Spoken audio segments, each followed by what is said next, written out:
भाई इस बात को हमें एक्सेप्ट कर लेना पड़ेगा और एक्सेप्ट करना भी चाहिए कि पाकिस्तान इंडिया को काउंटर नहीं कर सकता है। और अगर आप इकोनॉमिकली ख़ास तौर पे देखें तो बिल्कुल भी जो है गुंजाइश है ही नहीं है। जहाँ अगर कहें तो वो इंडिया अब इस सिचुएशन में आ गया कि इंडिया चाइना को अच्छा भला काउंटर कर सकता है और इंडिया कर भी रहा है। और यही मरोड़ और यही पेट में दर्द जो है वो चाइना के उठ रही है कि अब भाई इस रीजन में जो है एक मेरी मोनोपोली थी। इवन दो नहीं करना, हमने किसी की बात में नहीं बोलना, हमने ये नहीं करना, इससे ये मसला आ जाएगा। लेकिन लिटरली उन पे कोई प्रेशर नहीं होता। अगर उन पे कोई प्रेशर बिल्ड कर भी रहा होता है ना तो दे लाइक ओके फाइन करते रहो, हमें क्या फ़र्क पड़ता है।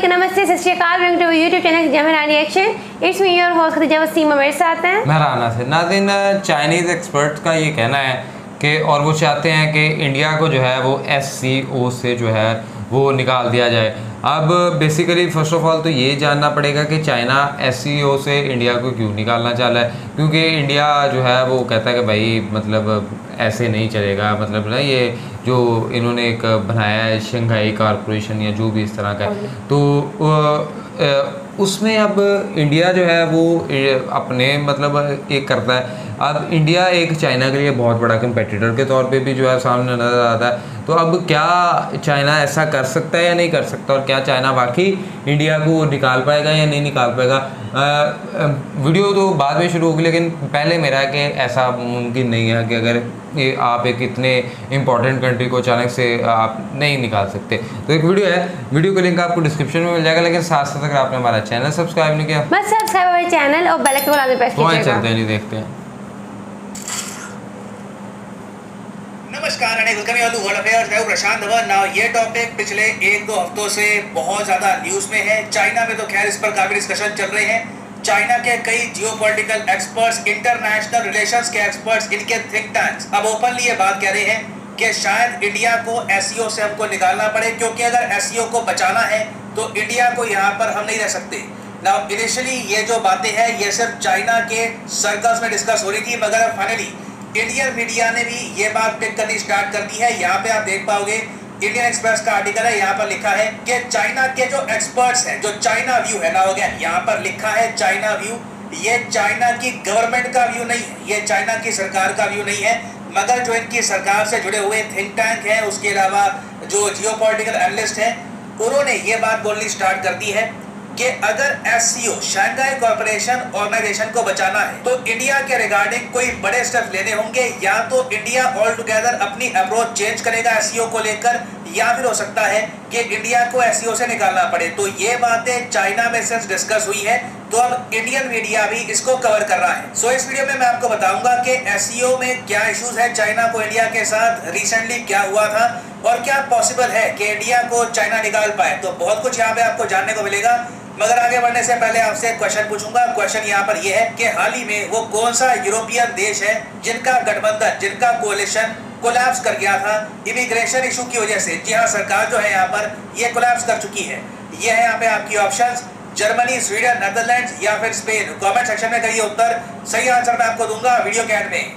नवाज से करीब 4-5 दिन पहले मैंने ये वीडियो करी थी अपलोड, जहाँ पे मैंने आपको बताया था कि इंडिया ने चाइना का जो इकोनॉमिक स्ट्रेटजी डेवलपमेंट प्लान है इस पर साइन करने से मना कर दिया था।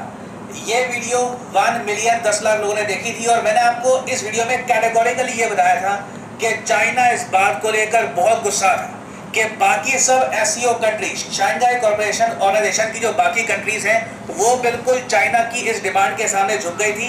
इंडिया अकेले ये जो इनका इकोनॉमिक डेवलपमेंट स्ट्रेटजी प्लान है इसे एक्सेप्ट नहीं कर रहा था। और ये देखिए, ये जो डेवलपमेंट स्ट्रेटजी प्लान है ये चाइना के लिए बहुत इंपॉर्टेंट है। इसी प्लान के अंडर चाइना 2030 तक अपनी इंटरनेशनल इकोनॉमिक नीति बनाएगा, और सिंस इंडिया ने इस स्ट्रेटजी पर साइन करने से मना कर दिया, उसके बाद ग्लोबल टाइम्स, जो लिटरली चाइना का सरकारी न्यूज आउटलेट है, इन्होंने ये आर्टिकल पब्लिश किया था। ये मैंने आपको दिखाया नहीं था पहले, ये मैं आपको अब दिखा रहा हूँ। यहाँ पर ये लोग कह रहे हैं कि हम उम्मीद करते हैं कि इंडिया एक सिली मिस्टेक ना कर दे और एक बहुत बड़ी अपॉर्चुनिटी मिस ना कर दे चाइना के डर की वजह से। ये लोग यहाँ पर कह रहे हैं कि इनके हिसाब से इंडिया डरता है चाइना से और इसलिए इंडिया ने ये जो बहुत ही इंपॉर्टेंट इकोनॉमिक डेवलपमेंट स्ट्रैटेजी 2030 का आइडिया था चाइना का, इस पर साइन नहीं किया। हाल ही के एससीओ समिट में यहाँ पर चाइना को मेन गुस्सा इस बात को लेकर है क्योंकि इस बार एससीओ समिट इंडिया ने होस्ट किया है, चाहे वर्चुअली भी क्यों ना होस्ट किया हो, मगर चाइना को काफी उम्मीदें थी कि इंडिया इस 2030 की स्ट्रैटेजी को भी आगे सपोर्ट करेगा। नाउ अगर आपका यहाँ पर क्वेश्चन है कि अच्छा इंडिया ने ये इकोनॉमिक डेवलपमेंट स्ट्रैटेजी 2030 पर साइन क्यों नहीं किया, तो इसका आंसर बहुत ही सिंपल है। ये स्ट्रैटेजी में ना बेसिकली चाइना ने अपने बेल्ट एंड रोड इनिशिएटिव को बहुत प्रमोट किया है। उसी बेल्ट एंड रोड इनिशिएटिव के अंदर दुनिया में कई देश हैं जो कर्ज में फंस चुके हैं, तो इंडिया इससे खुद को दूर रखना चाहता था। तो इसलिए since this document had too many Chinese catch phrases, India इससे दूर रहा है। नाउ चाइना यहाँ पर ये कहता है कि ये क्या बात हुई कि अगर इसमें चाइना की बातें लिखी है इन्होंने लिटरली ये बात यहाँ पर लिखी है, Does it matter which words are used in the text? ये कमाल है, ये किसने पब्लिश कर दिया ये आर्टिकल। ये कह रहे हैं क्या फर्क पड़ता है कि जो इकोनॉमिक डेवलपमेंट स्ट्रैटेजी 2030 थी उसमें शब्द कौन से यूज करे हैं और किसने उसको प्रपोज किया है। अब प्रैक्टिकल पर्सपेक्टिव देखो ना, प्रैक्टिकल यूज देखो कि उनका क्या होगा। तो अगेन देखिए यहाँ पर चाइना डिफेंड करने की कोशिश कर रहा है कि इलॉजिकल है कि इंडिया ने मना कर दिया ये इसको ज्वाइन करने से सिंपली क्योंकि यहाँ पर चाइनीज वर्ड्स का बहुत ज़्यादा मेंशन था, चाइना के बेल्ट एंड रोड इनिशिएटिव का यहाँ पे काफी मेंशन था। बट स्टिल चाइना की तरफ से आप देखोगे तो मेन जो इनका एक कंप्लेंट करने का पॉइंट है वो ये है कि इंडिया ने एक हैबिट फॉर्म कर दी है कि कभी भी इनको मौका मिलता है ये चाइना का विरोध करते ही है। इससे पहले फिर इन्होंने एक और एग्जाम्पल यहाँ पे बताया, एक आपको याद होगा एक फ्री ट्रेड एग्रीमेंट की बात चल रही थी जो इवेंचुअली साइन किया कई कंट्रीज ने, जिसमें जापान भी है। इस एफटीए का नाम था regional comprehensive economic partnership RCEP। मैंने इस पर बहुत सी वीडियोस अपलोड करी थी उस टाइम। इस फ्री ट्रेड एग्रीमेंट से भी इंडिया ने खुद को पुल आउट कर दिया था ये कहकर कि देखिए चाइना की बहुत ज़्यादा डोमिनेंस हो जाएगी यहाँ पे। ना यहाँ पर मैं एक बात ऐड कर दूँ कि RCEP और जो ये इकोनॉमिक डेवलपमेंट स्ट्रैटेजी है दोनों बिल्कुल अलग चीजें हैं। एक फ्री ट्रेड एग्रीमेंट है, एक इकोनॉमी को लेकर रणनीति है 2030 तक, तो दोनों अलग चीजें हैं। मगर चाइना ने दोनों को यहाँ पर एग्जाम्पल के रूप में यूज किया है और ये कहा है कि इंडिया ने RCEP को भी ज्वाइन नहीं किया हमारी वजह से, अब ये जो स्ट्रैटेजी है इसको भी इंडिया ज्वाइन नहीं कर रहा, तो ये इंडिया के लिए अल्टीमेटली इनके हिसाब से एक मिस्ड अपॉर्चुनिटी है।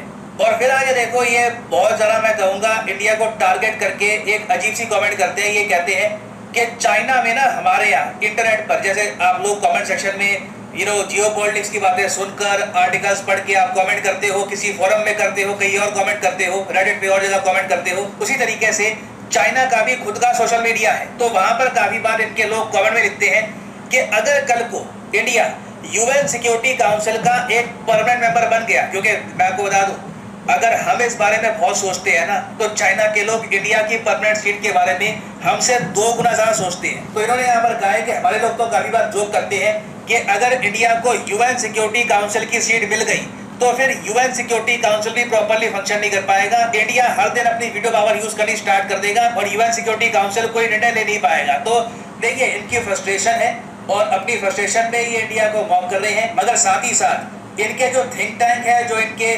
जियोपॉलिटिकल एक्सपर्ट्स हैं, वो ये कह रहे हैं कि चाइना को धीरे धीरे कदम ये उठाना चाहिए कि SCO को कैसे ये इंडिया से बचा पाए। इनके हिसाब से SCO को जिस तरीके से चाइना शेप करना चाहता है वैसे चाइना कर नहीं पाएगा जब तक इंडिया यहाँ पर है। और इसलिए 2017 में जब रशिया ने कहा था कि इंडिया को SCO का मेंबर बनाओ, तब चाइना ने बहुत ज़्यादा विरोध किया था। यहाँ पर आप देख पाओगे एक आर्टिकल है एक US बेस्ड थिंक टैंक का, ये यहाँ पर कह रहे हैं कि चाइना रिग्रेट करेगा इंडिया की एंट्री इनटू SCO। 2017 का टाइम ना मैं आपको बता दूं बहुत इंटरेस्टिंग था।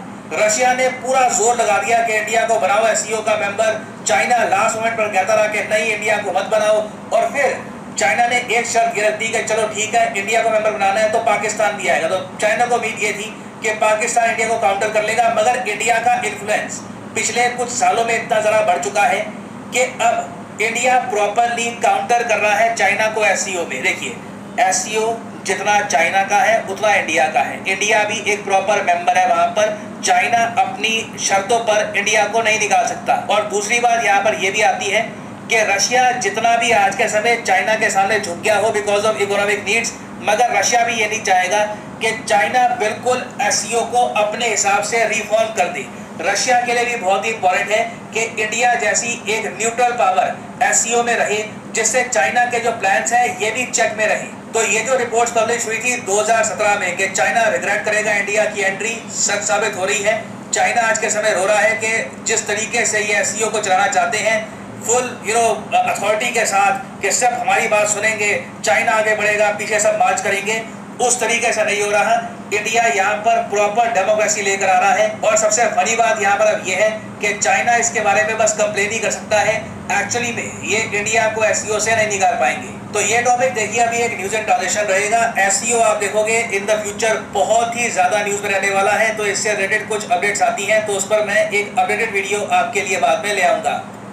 वापस आते हैं क्वेश्चन की तरफ कि रिसेंटली किस यूरोपियन कंट्री में जो कोलिशन सरकार है, जो गठबंधन की सरकार है, ये कोलैप्स कर गई थी। तो सही उत्तर यहाँ पे है option C, the country of Netherlands. यहाँ पे आप देख पाओगे डच गवर्नमेंट कहते हैं नेदरलैंड्स की सरकार को, नेदरलैंड्स के लोगों को कहते हैं काफी बार डच। तो Dutch government collapses over immigration policy.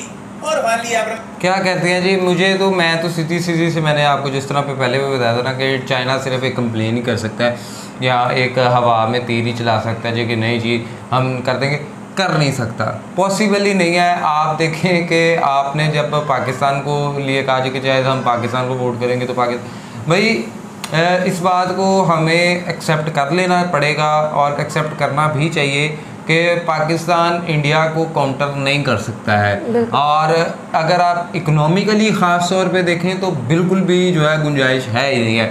जहाँ पे पाकिस्तान कभी सऊदी अरेबिया, कभी चाइना और कभी IMF से डॉलर्स की भीख मांग रहा है कि हमें हमारे पाँव पे खड़ा कर दो। और शायद ऐसा पाकिस्तान की जो ख़राब इकोनॉमिक पॉलिसीज़ हैं उसी की बुनियाद पे होता हुआ आया और आज हम उसी को फेस कर रहे हैं। बट चाइना जो है अगर कहें तो वो इंडिया अब इस सिचुएशन में आ गया कि इंडिया चाइना को अच्छा भला काउंटर कर सकता है और इंडिया कर भी रहा है। और यही मरोड़ और यही पेट में दर्द जो है वो चाइना के उठ रही है कि अब भाई इस रीजन में जो है एक मेरी मोनोपोली थी। इवन दो रशिया जैसी जो स्टेट है वो जो यूक्रेन के साथ इस वक्त वॉर में भी है, लेकिन वो भी चाइना की हवाले से जो है वो बहुत ज़्यादा डिपेंडेंट है। बट वो समझते हैं जी कि नहीं इंडिया, सो इंडिया इस वजह से कभी भी नहीं कंप्रोमाइज़ करेगा। भाई इंडिया आपके क्यों उस प्लान को फॉलो करे, वो तो पाकिस्तान था जिसने CPEC को फॉलो किया और सारा कुछ किया, क्योंकि पाकिस्तान के लोगों को यहाँ पे रोज़गार नौकरी की ज़रूरत थी। यहाँ पे चलो पाकिस्तान किसी ना किसी हद तक डेवलप होगा, इंडिया को इस किस्म की चीज़ों की ज़रूरत नहीं है। इंडिया तो खुद डेवलप है और चाहे डेवलपमेंट हो भी रही हो, बट ये जो होता है ना एक मोनोपोली कि हमारा प्लान वो इंडिया नहीं होने दे रहा। हाँ, और यही बात है कि कल को अगर इंडिया इस चीज़ में कोई अपनी तरफ से करेगा तो तब चाइना भी उसके अगेंस्ट आएगा।